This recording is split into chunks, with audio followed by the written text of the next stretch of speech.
এখানে পোনা মাছটা আমি নুন হলুদ দিয়ে দিয়েছি। আমার গলার আজকে অবস্থা আরও খারাপ।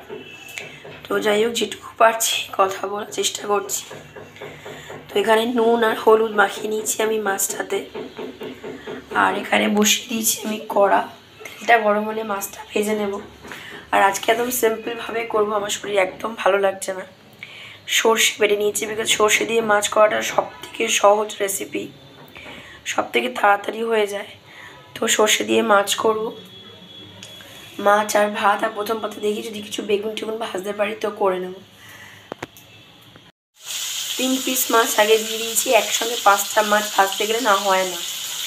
তো এখানে 3 পিস মাছ আগে করে নেব, তারপরে 2 পিস মাছটা ভাজবো।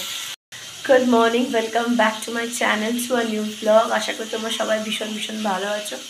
আমি ফিট অ্যান্ড ফাইন এখনও বলার মতো সিচুয়েশানে আসছি না কেন জানি না।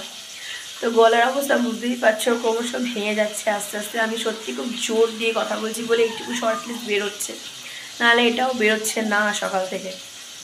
তো শরীর খারাপ থাক ভালো থাক যাই থাক, রান্নাবান্না কাজকর্ম তো করতে হবে, কিছু করার নেই। সুমিত অফিসে বেরিয়ে গেছে, অনেকক্ষণ হয়ে গেছে। আমি এতক্ষণ চুপচাপ জাস্ট বসেছিলাম, আমার ভালো লাগছিল না বিছানা থেকে নামতে। তো যাই হোক, বাট কাজকর্ম করতে তো হবে, কিছু করার নেই। তো মাছ সুমিতকে আনতে বলেছিলাম, সকাল সকাল সুমিত মাছ নিয়ে এসছে। আগের দিন মাংস করেছিলাম, তোমরা দেখেছো। বাট আমার সিম্পল মাছ ভাত খেতে ইচ্ছা করছে, আমার ভালো লাগছে না এত দড়িপথ কিছু করতে। তো সুমিতকে মাছ বলেছি, ভেবেছিলাম মাছের ঝোল করবো, কিন্তু সেটা করতে না সময় লাগবে, আমার এতক্ষণ ভালো লাগছে না রান্নাঘরে থাকতে। তো ভাবলাম সর্ষে আছে, যখন সর্ষে দিয়ে মাছটা করি তাড়াতাড়ি রান্নাটা হবে। আর সবথেকে মনে হয় সহজ রেসিপি এটাই, সর্ষে দিয়ে মাছ সবথেকে কম সময় লাগে, মানে মাছটা ভাজতে যেটুকু সময় লাগে ব্যাস ওইটুকুই। তো আমি নুন হলুদ মাখিয়ে মাছটা বসিয়ে দিয়েছি একসঙ্গে। মাছটা 5 পিস মাছ দিইনি, কারণ ভাজা যায় না ভালো করে, আটকে আটকে যায়। তো আগে 3 পিস ভেজে নিয়েছি, তারপরে 2 পিস ভাজবো। তো মাছ আর ভাত, আর প্রথম পাতে যদি পারি বেগুন আছে একটা, যদি পারি তাই একটু বেগুন ভেজে নেবো, অল্প ময়দা ছড়িয়ে কোট করে একটুখানি হালকা করে নেবো। বাস এই সিম্পল লাঞ্চ। এর থেকে বেশি কিছু আমি আর পারছি না করতে। একসঙ্গে 5 পিস মাছ আমি করে নিচ্ছি। আমি রোজ রোজ রান্না করতে হয়তো পারবো না, আমি জানি না। এই মোটামুটি আজকে সিচুয়েশান। আজকে জানি না কি ব্লগ হবে না হবে, বাট শুরুতে করেছি আমার সাথে বক বক করা। দেখা যাক কতদিন করতে পারি না করতে পারি, কীভাবে দিনটা যায় আমি নিজেও জানি না। এখানে 3 পিস মাছ ভেজে তুলে রেখেছি, আর এখানে ভাজছি হচ্ছে বাকি 2 পিস। আর এখানে সর্ষেটা বেটে রাখা ছিল, মানে বাটলাম একটু আগে, সেটা জল দিয়েছি, মানে গুলে নিয়েছি আর কি। নুন দিয়েছি স্বাদ মতো, আর হলুদ দিয়েছি। দিয়ে মাছটা ভাজা হয়ে গেলে লাস্টটা দেবো, দিয়ে কাঁচা লঙ্কা দিয়ে সর্ষের তেল দিয়ে নামিয়ে নেব। মাছ কমপ্লিট। আমার গলা যত সময় যাচ্ছে আস্তে আস্তে তত খারাপ হচ্ছে। আমি ভাবছি একটা দিন যাবে আর আমার গলাটা ঠিক হবে, বাট গলা আর ঠিক হচ্ছে না, ক্রমশ খারাপ হচ্ছে। জানি না এই গলা কবে স্বাভাবিক হবে।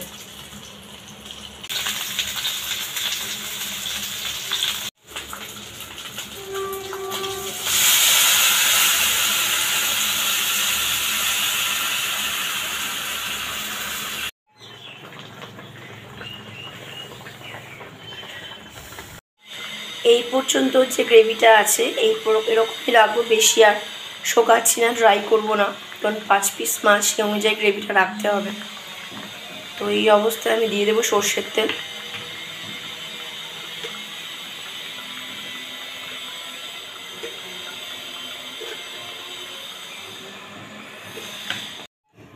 এই হচ্ছে ফাইনাল লুক। পোনা মাছের সর্ষে দিয়ে ঝাল কমপ্লিট হয়ে গেছে।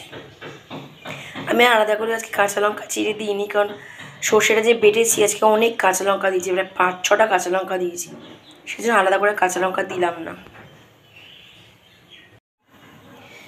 এখানে বসিয়ে দিয়েছি ভাত, অলরেডি ফুটতে শুরু করে দিয়েছি অল্প অল্প। আর এখানে আমি প্রথম পাতের জন্য ভাবলাম একটা ব্যাটার বানাই, ওই ময়দা নুন হলুদ এসব দিয়ে একটা ব্যাটার বানিয়েছি, আর বেগুন এরকম করে করবো। তো সুমিতকে কল করলাম, সুমিত আজকে সুফিরতে সন্ধে হবে, বিকজ ক্লোজিং চলে এসছে, এখন তো কোনো প্রশ্নই হচ্ছে না। তাড়াতাড়ি বলতে বিকেলও যদি আশা করি সেটাও ভুল আশা করা হবে। তো যাই হোক, আমি করে রেখেছি, যদি সন্ধ্যাবেলা এসে মনে করে এটা এমনি খাবে তো এমনি খাবে। তো এইটা প্রথম পাতে আমি খাবো ঘি দিয়ে, আর মাছ তো করলাম দেখতেই পেয়েছো। এই মোটামুটি আজকের আমার সিম্পল রান্নাবান্না। এখানে মাছ 2 দিনে বাড়া হয়ে গেছে, 5 পিস মাছ। এখানে বসিয়ে দিয়েছি আমি ভাত, শুরু করে দিয়েছি অলমোস্ট ফোটা। আর এটা রেখে দিয়ে যাচ্ছি, চান টান করে এসে দেন পুজো টুজো করে তারপরে ভাজবো আর খেয়ে নেবো আমি। তো তোমরা তো দেখলে রান্নাবান্না মোটামুটি কমপ্লিট হয়েই গেছে।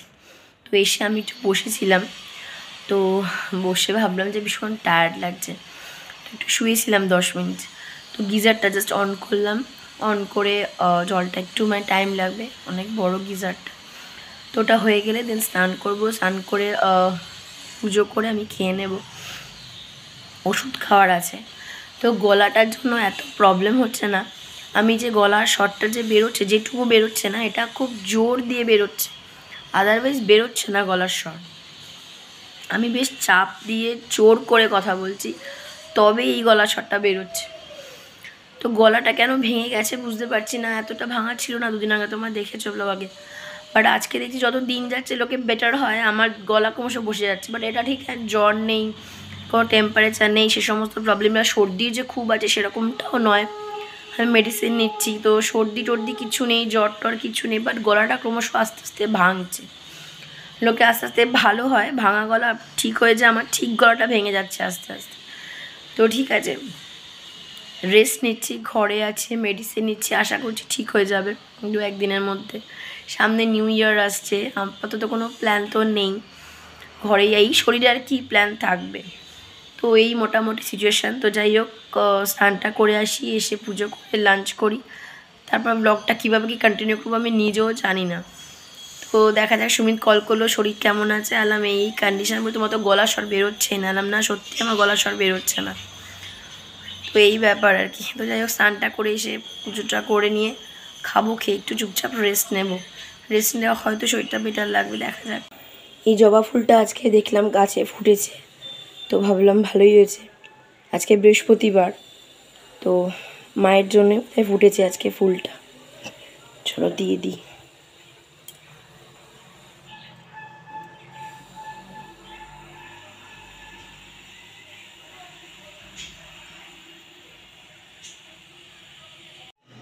তো পুজো আমার কমপ্লিট হয়ে গেছে। এই হচ্ছে আমার ঠাকুরের জায়গা, ছোট্টখাট্টো জায়গা খুবই, কিন্তু বেশ প্রিয় জায়গাটা আমার। তো তোমাদের জবা ফুলটা তখন দেখালাম, যেটা দিলাম মায়ের পায়ে, গাছে ফুটেছে, তো এটা দিয়ে দিয়েছি মায়ের পায়ে। বাদ বাকি এই হচ্ছে শীতবস্ত্র পরে আছে আমার ছোট্ট গোপাল।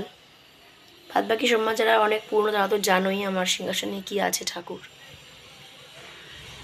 এই হচ্ছে সমস্ত।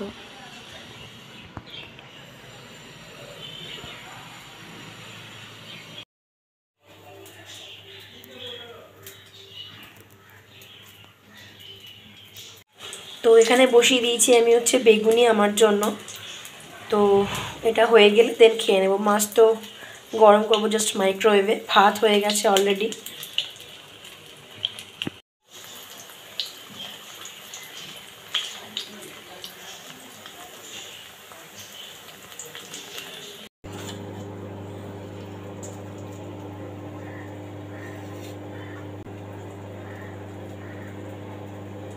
এখানে বেশ লাল লাল করে আমি বেগুনিটা করে নিয়েছি, আর এখানে ভাত আমার নেওয়া হয়ে গেছে। আর এই হচ্ছে মাছ গরম করে নিয়েছি, 1 পিস মাছ নিয়ে আমি এই পিসটা খাবো, আমি এই পিসটা পছন্দ করি না, তো পেটিটা খাবো, এটা থাকবে। এই পিসটা আমার সুমিতের খুব প্রিয় পিস, নাভির পিস না কি বলে সেটা, এটা থাকবে। জানি না সুমিত সন্ধ্যাবেলা হবে কি কটা হবে। যাই হোক, আমি খেতে বসে যাই। গুড ইভিনিং, এখন ঘুরতে বাজে 7:30। সুমিতকে কল করেছিলাম, সুমিত বললো হ্যাঁ আসছি, অন দ্য ওয়ে আছি। আর যদি বলো যে আমি সেজে গুজে আছি কেন, তো আমি কয়েকটা শর্টস বানাবো ভেবেছিলাম, সেই জন্য একটু হালকা আইব্রো কাজল, একটু হালকা লিপস্টিক মেখেছিলাম, যে কয়েকটা শর্টস বানাবো। কিন্তু শরীরটা ভাল লাগছে না, যদি ভাল লাগে তাহলে পরে বানানোর ইচ্ছে আছে। তো এখন একটু রেস্ট নিচ্ছি। তো সকাল থেকে যা যা দেখলে মানে রান্না বান্না হ্যান ত্যান সেসব তো চলেছে। তারপর যখন খাওয়া দাওয়া করে শুয়েছি, এত টায়ার্ড ফিল হচ্ছিল, আমি জাস্ট ঘুমিয়ে পড়েছি। একটু আগে ঘুম থেকে উঠলাম, তোমাদের বললাম সুমিতকে কল করেছিলাম, তো এখন বসে আছি। সুমিতকে বলেছি একটু অনেক ঝাল কিন্তু খেতে ইচ্ছে করছে আজকে, যার কারণে যেরকম এই মুড়ি আলুর চপ ফপ সামথিং কিছু তা আনতে বলেছি। আলুর চপ পেঁয়াজি আর একটু মুড়ি আনতে বলেছি, খেতে ইচ্ছে হচ্ছে আজকে, একটু ক্রেভিং হচ্ছে আলুর চপে। জানি না পাবে কিনা আলু চপ। আমাদের এখানে দোকানটা খুব ভালো করতো, বা দোকানটা বন্ধ হয়ে যাওয়ার পর থেকে আলু চপ খাওয়া কমপ্লিটলি বন্ধ হয়ে গেছে আমাদের। তো যাই হোক, মোটামুটি এই বসে আছি। রাত্রিবেলা আজকে কিছু করতে হবে না, কিছু কিনেও আনতে হবে না, বিকজ বাবা এসেছিলো, তো মা পাঠিয়েছিল আলু ফুলকপির তরকারি। তো সুমিতকে বললাম তুমি যদি মনে করো একবারে নিয়ে আসবে তাহলে বেরোতে হবে না, তাহলে রুটিটা নিয়ে চলে এসো, মিষ্টিও কিনতে হবে না। আমার এক মাসি এসেছিলো, রসগোল্লা কিনে দিয়ে গেছে, আমি ভীষণ ভালোবাসি রসগোল্লা খেতে, তো রসগোল্লাও আছে। তো জাস্ট রুটিটা আনলে হয়ে যাবে, তরকারিও মা দিয়েছে, তো কিচ্ছু আনা নেই, জাস্ট রুটিটা আনলে হয়ে যাবে। এই হচ্ছে ব্যাপার। তো রাত্রিবেলা খাওয়ার সময় যদি ব্লগ করি তাহলে আবার করবো, এখন আর করছি না। ফোনের চার্জ নেই, খেয়াল নেই, ফোন দুবেলা চার্জ দিয়ে শুতে। তো ফোনের চার্জ নিয়ে একদম সামান্য চার্জ দেওয়ার পর শরীরটা ঠিক ভালো লাগার পর যদি মনে করে কয়েকটা শর্টস বানাবো, তাহলে আজকে ইচ্ছা কাজ কয়েকটা শর্টস বানানো, অনেক দিন কোনো শর্টস বানানো হয়নি। শরীরের যে অবস্থা, শর্টস বানাবো কি, আমারই শর্ট সার্কিট হয়ে যাওয়া অবস্থা। তো এই হচ্ছে সিচুয়েশন। তো যদি এর মধ্যে না কিছু কাজ করি তাহলে একবার রাত্রিবেলা খাওয়ার পরে একবার ব্লগটাকে এন্ড করবো। আজকে যেহেতু বৃহস্পতিবার ছিল না, তো সুমিত যখন অফিস থেকে সন্ধ্যাবেলা একটু আগে ফিরলো, দেখলাম সমস্ত ঠাকুরের মালা নিয়ে ফিরেছে। তো আমার তো দুবেলা ঠাকুরকে পুজো দেওয়া হয়ে গেছিলো। তো সুমিত বাড়ি এসে স্নান করে সমস্ত ঠাকুরকে মালা পরিয়েছে, দেখতেই পাচ্ছ। এই ফুলটা তো আমি দুবেলা দিয়েছিলাম গাছ থেকে, যেটা হয়েছিল। আর বাদবাকি সমস্ত মালা সুমিত নিয়ে এসছে, আর সব ঠাকুরকে স্নান করে উঠে সাজিয়েছে। তো ওই ঠাকুরকে সাজিয়ে দিয়েছে সন্ধ্যেবেলা স্নান টান করে, আর ওই সন্ধ্যেটা দিয়ে দিয়েছে। তো এই হচ্ছে মোটামুটি ঠাকুরকে সাজানো। তো তোমাদের শেয়ার করে দিলাম, কারণ সুমিত সুন্দর করে সাজিয়েছে স্নান টান করে এই সন্ধ্যেবেলাও। তো বেশ সুন্দর করে করেছে কাজটা। তো এই হচ্ছে আমাদের ডিনার। তোমাদের যেরকম বললাম যে তারপর থেকে আর ব্লগ হয়তো করতে পারবো না, কয়েকটা শর্টস বানিয়েছি 3টে, তোমরা গিয়ে পারলে আমার চ্যানেলে চেক করো। তো ডিনারটা হচ্ছে এই আলু ফুলকপির তরকারি, যেরকম বললাম মা পাঠিয়েছিল বাবার হাত দিয়ে সকালবেলা। তো আলু ফুলকপির তরকারি, সুমিতকে বলেছিলাম রুটিটা নিয়ে চলে আসছে, রুটি আর মিষ্টি দিয়েছে আমার এক মাসি। রসগোল্লা আমি খেতে খুব ভালোবাসি, তো রসগোল্লাই কিনে দিয়েছে। তো এই হচ্ছে সুমিতের প্লেট, আর এটা হচ্ছে আমার এইভাবে নেওয়ার পরে মনে হলো আমি এটা বাটিতে নিলে ভালো হতো। ঝোলটা পুরো থালা ভর্তি হয়ে গেছে, আমি একটু সাইড করে রেখেছি যাতে রুটিটা ভিজে না যায়, আমি খেতে পারি না। তো এই হচ্ছে রুটি, রসগোল্লা, আর হচ্ছে আলু ফুলকপির তরকারি। এই হচ্ছে সুমিতের রুটি, তরকারি আর মিষ্টি। চলো খেয়ে নিই, লাস্টে তোমাদের সাথে কথা বলছি। Good morning. কালকের ব্লগটার এন্ড করা হয়নি, একদম খেয়াল ছিল না। তো ঘুম থেকে উঠে গেছি, অনেকক্ষণ হয়ে গেছে, শিকামশি কাজ করেও চলে গেছে। এখন বলতে গেছি 9:30 মতন। তখন বিছানার পুরো ওল্ডাল হয়েছে, বিছানার পুরো তোলা হয়নি, একটু পরেও তুলবো। সুমিত গেছে ওয়াশরুমে ফ্রেশ হতে, ও ক্লোজিং বেরিয়ে যাবে একটু করে অফিস। আর আমাকে একটু ব্রেকফাস্ট এনে দাও, কোনো ব্রেকফাস্ট আনিয়ে রাখা হয়নি কালকে। ব্রেকফাস্ট যে কেক বিস্কুট এগুলো, তার সাথে আমি দুধ আছে, দুধ খেয়ে নেবো 1 কাপ। তো এই হচ্ছে মোটামুটি সকালের আপডেট দিয়ে দিলাম, বিকজ এখন শুরু তো করছি না, এখন এন্ড করছি কালকের ব্লগটা। তো যদি কিছু ভালো লাগে, জানি ভালো লাগার মতো কন্টেন্ট নেই এখন ব্লগে, বাট স্টিল যদি ভালো লাগে, যদি সাপোর্ট করতে চাও, তাহলে please to like, comment, share and subscribe my channel. আর কালকে কয়েকটা শর্টস বানিয়েছি, পারলে আমার চ্যানেলকে চেক করে ভালো লাগবে জানিও আমাকে। তো নেক্সট ব্লগে আবার দেখা হবে, আড্ডা হবে, গল্প হবে। ততক্ষণ তোমরা সবাই ভীষণ ভালো থাকো, সুস্থ থাকো, এটা ভীষণ ইম্পর্টেন্ট। আর সবাইকে নিয়ে খুব খুব খুব ভালো থাকো। আজকে ব্লগটা এখানে এন্ড করে দিচ্ছি। So tata, bye, take care and good bye.